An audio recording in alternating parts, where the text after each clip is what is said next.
में असां पढ़ियोसीं त ग्रामर छा आहे। ग्रामर का बि ॿोली ठाहिण लाइ ग्रामर जो हुजणु लाज़मी आहे।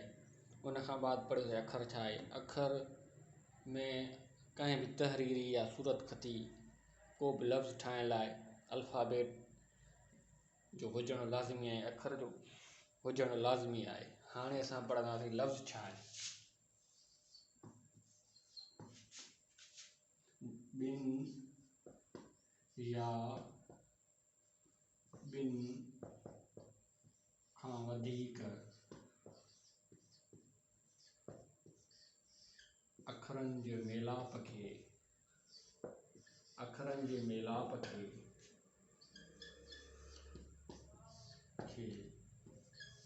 लफ़्ज़ चइबो आहे।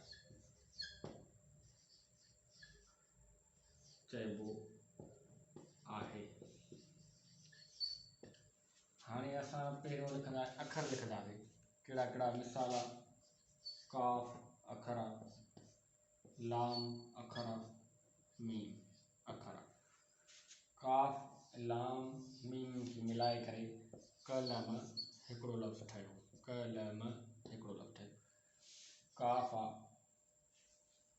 काफ़ प्लस ते प्लस बे अलिफ प्लस बे। किताब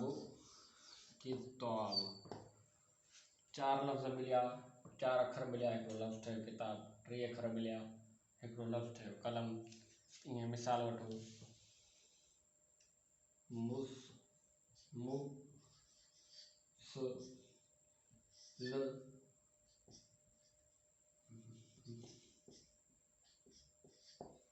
हिकु 2 3 4 5 6 लफ़्ज़ ठही करे मिली करे मुस्लमान लफ़्ज़ ठहियो।